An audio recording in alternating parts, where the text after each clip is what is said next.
Ini yang menjadikan awal Ramadan itu menjadi berkah, karena di awal Ramadan itu semua jenis rahmat Allah diturunkan, mencakup semua pemilik iman. Pertama Ramadan, jangankan yang sering ke masjid, yang jarang ke masjid pun bisa saat pertama. Gak pernah pegang mushaf, itu ibu-ibu malam Ramadan bisa tadarusan. Yang jarang sholat sunnah, itu Ramadan itu bahkan dikejar keadaan sunnah. Siapa yang bisa mendapatkan itu? Ialah orang-orang yang memulai persiapan sejak Sya'bannya. Orang-orang yang menerima Ramadan itu akan terbagi kepada 3 bagian. Berapa bagian? Nah, wajah-wajah yang sekarang tampak, Bapak Ibu yang sekarang hadir, itu oleh Al-Quran sejak bulan Sya'ban sekarang ini. Awas hati-hati ya, karena ayatnya turun di bulan Sya'ban. Saya ulangi. Ayat tentang persiapan puasa yang menunjukkan perintah menunaikan ibadah Ramadan, itu turunnya bukan saat bulan Ramadan. Turunnya di bulan Sya'ban, di tahun kedua Hijrah, di hari Senin. Saya ulang ya, harinya hari apa? Bulannya bulan apa? Tahunnya tahun keberapa? 2. Jadi 2 tahun Nabi berada di Madinah, turunlah kemudian ayat ini di hari Senin, di bulan ke-8 di bulan Sya'ban. Dan ketika turun, itu panggilan pembukanya langsung membagi orang Islam yang menyatakan beriman kepada 3 golongan. Nanti kita lihat kira-kira malam hari ini kita ada di posisi yang mana. Yuk kita cepat masuk, sekarang izinkan saya langsung masuk ke intinya. 1. Quran surah kedua Al-Baqarah ayat 183. Paling kiri sebelah atas di mushaf. Perhatikan kalimatnya. A'udzubillahi minasyaitonirrajim. Bismillahirrahmanirrahim. Ya ayyuhalladzina amanu kutiba alaikumus kama kutiba alal ladzina min qablikum la'allakum. Baik. Sekarang fokus baik-baik. Ya harfun nida, linida'il qarib wal mutawassit wal ba'id. Paham? Tidak. Ya, huruf yang khusus digunakan untuk memanggil dengan 3 keadaan objek. Disebutkan sebanyak 361 kali dalam Al-Quran. Ada 14 huruf panggilan di dalam bahasa Arab. Ada A untuk yang dekat. Ada ya, ada ayah, ada wa, dan seterusnya. Tapi dalam Al-Quran dari 14 ini yang digunakan para ibu sekalian, para bapak, itu cuma 1 huruf. Yaitu ya. Dia digunakan untuk memanggil objek dengan 3 jarak. Perhatikan baik-baik. 1, linida'il qarib. Untuk memanggil objek dengan posisi yang dekat. Saya beri contoh, ini ada Pak Wahyani. Saya panggil, ya Sayyid Wahyani. Wahai Pak Wahyani. Karena dekat dengan saya panggil menggunakan ya. Ada jarak yang menengah dari sini. Misal di pertengahan itu misalnya ada Ibu Aisyah misal. Ada yang namanya Aisyah? Misal ya, saya panggil ya Sayyidah Aisyah pakai ya. Dalam jarak yang menengah. Ada yang paling jauh di belakang, misal namanya Ahmad. Saya panggil juga dengan menggunakan ya Ahmad. Jadi huruf ya itu huruf yang paling gampang digunakan untuk memanggil dengan semua jarak. Jadi kalau ibu bapak sedang tersasar di Mekah, bingung, ingin cari orang bantu, gampang, gak usah sebut nama, bilang 1 huruf. Ya, nengok semua tuh. Balik. Jadi izin Bu, saya punya pengalaman waktu tugas haji 2010. Ini jemaah kita tuh luar biasa. Ada jemaah datang haji nyampe Mekah, tiba-tiba maktabnya lupa. Lantas ia cari-cari ketemu sama askar. Jamaahnya ndak bisa bahasa Arab, askarnya nggak bisa bahasa Indonesia. Cuma orang kita kan pintarnya luar biasa. Ujian aja SKS gitu kan. Sistem kebut. Sekarang 1 jam, Bang. Itu menariknya. Karena beliau ada tanda gelang di maktabnya, langsung menghadap ke askar, dia katakan begini, Pak, ihdinas siratal mustaqim. Tolong tunjukkan saya jalan yang tidak muter-muter sampai ke maktab. Jalan lurus itu kan tidak muter-muter. Ya? Nah yang Arab ini, askar ini tidak bisa bahasa Indonesia. Sulit menjelaskan tapi tidak hilang akal. Maka dilihat di gelangnya ada maktabnya. Diketahui tempatnya lalu beliau mengarah ke maktab. Beliau katakan, Pak, siratal ladzina an'amta alaihim ghairil maghdubi alaihim waladhdallin. Ikuti jalan yang ini saja sehingga Bapak nikmat sampai ke maktab. Jangan belok-belok takut tersesat atau Bapak dicela orang gitu. Terus. Saya balik. Ya, disebutkan 361 kali dalam Al-Quran. Belum selesai. Ayyuha. Disebutkan 150 kali dalam Al-Quran. Ayyunya munada untuk sifat menguatkan hukum. Haknya tanbih mengingatkan hukum. Pas pelan-pelan. Jadi kalau ada ya ketemu ayyuha, maksudnya dengan kata ayyuha ini Allah meminta semua yang dipanggil dengan semua objek tadi, silahkan fokus seakan-akan Allah katakan begini, hei semua tanpa kecuali. Aku tegaskan ya, aku ingatkan ya, ada hal yang penting yang akan aku sampaikan dalam informasi ayat ini. Saya cepat. Alladzina disebutkan sebanyak 1080 kali dalam Al-Quran. Menunjuk semua objek tanpa kecuali. Maaf, mau laki-laki, mau perempuan, besar, kecil, tua, muda, punya status sosial tinggi atau biasa, jika disebutkan, dipanggil dengan alladzina, maka semua tercakup. Sekarang kita gabungkan dari awal sampai akhir. Ya ayyuhalladzina amanu. Ini yang paling pentingnya. Hei semua yang telah menyatakan beriman tanpa kecuali. Aku tak peduli apakah kalian laki-laki atau perempuan, besar, kecil, kaya, cukup, punya jabatan, kedudukan atau tidak. Sepanjang kalian merasa punya iman, maka perhatikanlah, aku tekankan ada informasi yang penting yang akan aku sampaikan. Apa kaitan dengan pertemuan kita? Saya mau tanya sebentar. Semua yang ada di sini merasa beriman atau tidak? Saya ulangi, jawab yang tegas, kita beriman atau tidak? Ketika kita menyatakan beriman, kira-kira ayat ini berlaku untuk kita atau tidak? Sekarang perhatikan. Ketika kalimat iman dibuka dengan kata ya di dalam Al-Quran, artinya Allah sekaligus memanggil dan membagi pemilik iman itu kepada 3 bagian. Lihat kaitannya. Ya ayyuhalladzina amanu, hei semua yang merasa beriman tanpa kecuali. Yang pemilik iman itu tingkatan imannya beda-beda, terdiri dari 3 golongan utama. 1, linida'il qarib, ada yang imannya begitu kuat. Saya ulangi, ada yang imannya begitu kuat bahkan sebelum dipanggil dia sudah siap-siap.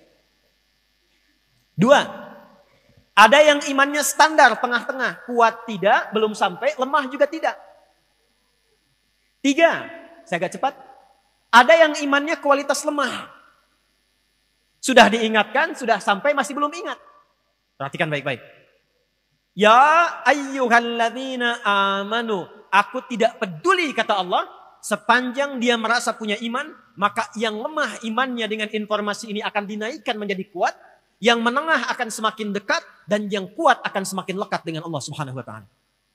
Jadi Allah buka keterangan tentang Ramadan di bulan Sya'ban, 1 membagi keadaan iman kita, sekaligus yang kedua memberikan berita penting. Ramadan bisa mengangkat derajat keimanan seseorang yang jauh dari Allah pun seketika bisa menjadi dekat ketika ia memanfaatkan Ramadan dengan baik. Yuk sekarang kita ilustrasikan ya. Bapak Ibu sekalian, kalau pengen ngecek iman kita sekarang di kondisi lemah, menengah atau kuat, itu ada standarnya di Quran surah ke-8 ayat kedua. Saya ulang ya. Quran surah 8, Al-Anfal di ayat yang kedua, paling kanan sebelah atas di mushaf. Standar untuk mengecek kira-kira malam ini kita di posisi mana? Iman yang kuat, yang menengah, atau yang jauh? Innamal mu'minuna. Innama adatul hasri. Perhatikan. Huruf untuk membatasi satu hukum yang ada di ruang lingkup itu saja. Innamal mu'minuna, yang disebut orang punya iman itu tandanya berikut. Kalau tak punya tanda ini, tanda standar, artinya dia belum masuk pada golongan beriman. Satu, idza dzukirallahu, jika disebutkan nama Allah kepadanya, wajilat qulubuhum. Ada getaran dalam hatinya. Saya ulang ya. Bu. Tanda pertama, kalau diperdengarkan nama Allah, itu ada konfirmasi getaran di hatinya. Awas nih, getaran hati itu beda-beda. Di jalan lagi pelanggaran ketemu polisi, ada getaran tuh. Tapi bukan getaran iman tuh. Ya, awas, hati-hati tuh. Ya. Awas, ada rasa orang tua kepada anak, itu ada getaran. Apa yang membedakan getaran iman dengan getaran kemanusiaan? Perhatikan standarnya. Akan disebutkan nama Allah yang ketika diperdengarkan di telinga kita, konfirmasinya langsung datang lewat iman. Telinga, bahasa Arabnya udhun. Jamaknya disebut adhan. Setiap hari, 5 kali dalam pergantian waktu, itu nama Allah disebutkan dalam setiap pergantian waktu. Pagi baru bangun tidur disebutkan. Siang disebutkan. Ganti sore disebutkan.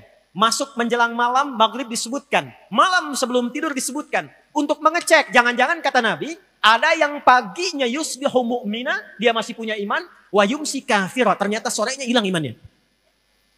Diperdengarkan di telinga kita, bahasa Arabnya azan. Maka dalam azan, kalimat pertama yang disebutkan nama Allah atau bukan? Allahu Akbar, Allahu Akbar. Begitu disebutkan, ada getaran. Nah, saya mau tanya begini. Kalau azan itu panggilan untuk apa? Itulah sebabnya kenapa dalam Al-Quran sholat satu-satunya ibadah yang disebut dengan iman. Ada sholat, ada zakat, ada puasa, ada haji. Hanya sholat ibadah dalam Al-Quran yang namanya disebut dengan iman. Al-Baqarah ayat 143. Paling kiri sebelah bawah di mushaf. Lihat di ujungnya. Allah. Wa ma kana Allahu liyudhi'a imanakum. Kalau ada orang sholat dilakukan dengan imannya, tapi dia nggak tahu kiblat, maka karena imannya kepada Allah, dia menghadap dengan berkeyakinan dia menghadap kiblat. Kata Allah, imannya itu yang aku nilai sebagai sholatnya. Perhatikan. Dan kata sholat dalam Al-Quran itu menjadi pembuka kata yang disandingkan dengan iman.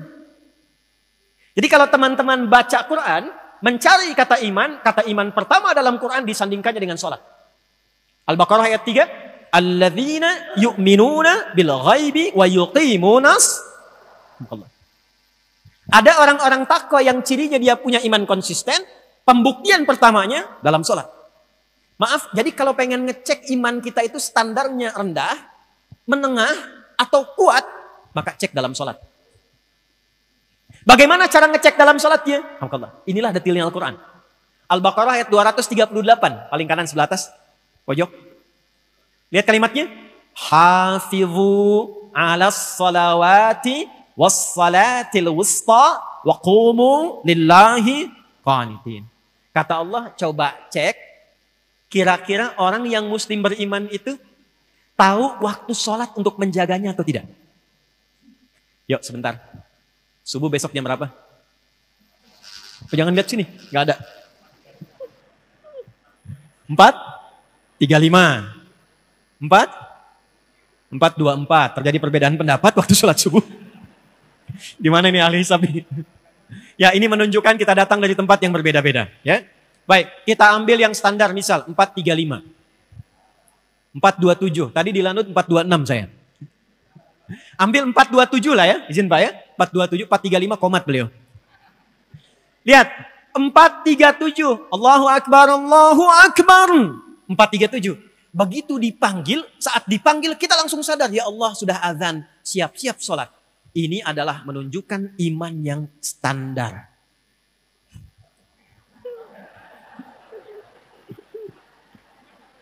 Belum kuat.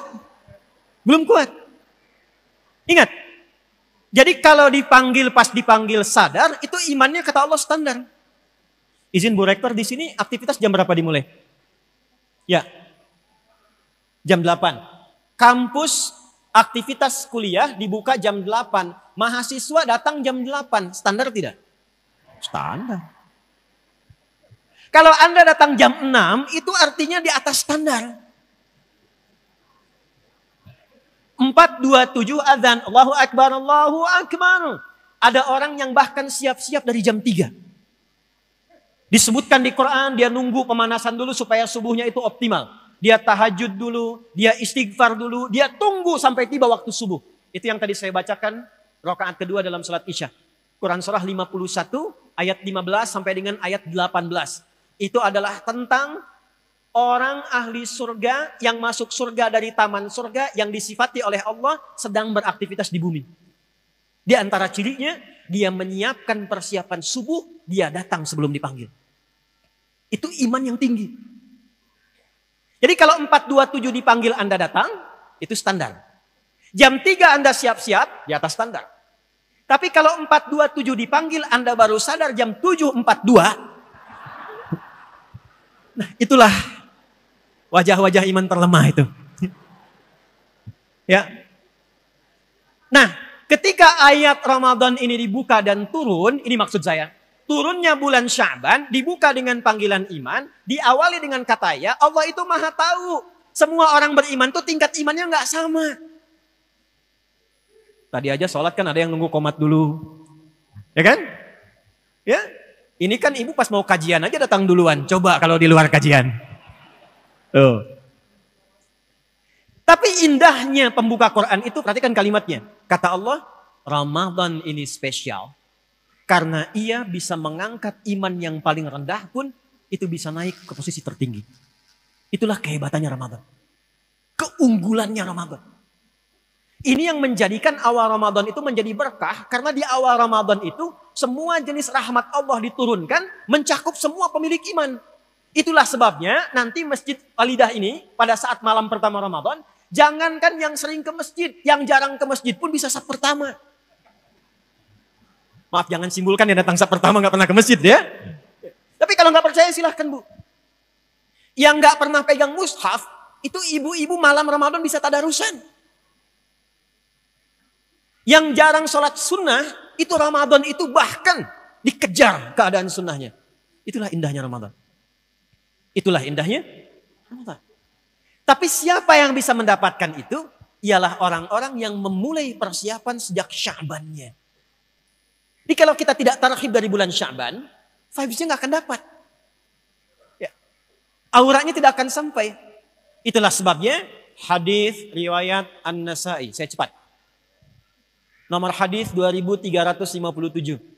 Silakan dicek, saya sudah lihat. Riwayatnya dari sahabat Usama bin Zaid radhiyallahu taala anhu. Dikonfirmasi oleh Sayyidah Aisyah di Al-Bukhari, perhatikan kalimatnya. Qala ya Rasulullah, ya Rasulullah, lam araka tasumu syahra. Saya tidak pernah menyaksikan Anda menunaikan banyak puasa sunnah hampir dalam sebulan. Kama tasumu Sya'ban atau kama qala. Seperti Anda menunaikan puasa sunnah ini di bulan Sya'ban. Saya ulang ya. Hadis ini memberikan kesan Nabi itu bulan Sya'ban itu sudah tarhib Bu, untuk persiapan Ramadan. Anda bayangkan seorang Nabi istimewa, ada ayat turun memujinya, wa innaka la'ala khuluqin 'azim. Ada satu surat diturunkan menjamin surganya sebelum wafat, surah Al-Kautsar. Dipuji oleh Allah dengan semua keluarganya, dipuji sahabatnya, dipuji umatnya. Nabi mulia ini masih persiapan menjelang Ramadan dari sejak Sya'ban. Ada yang mengaku umat Nabi Muhammad, tidak pernah ada ayat turun memujinya. Tidak ada satu ayat atau surat bahkan menjamin surganya. Tidak disebutkan keluarganya dalam Al-Quran.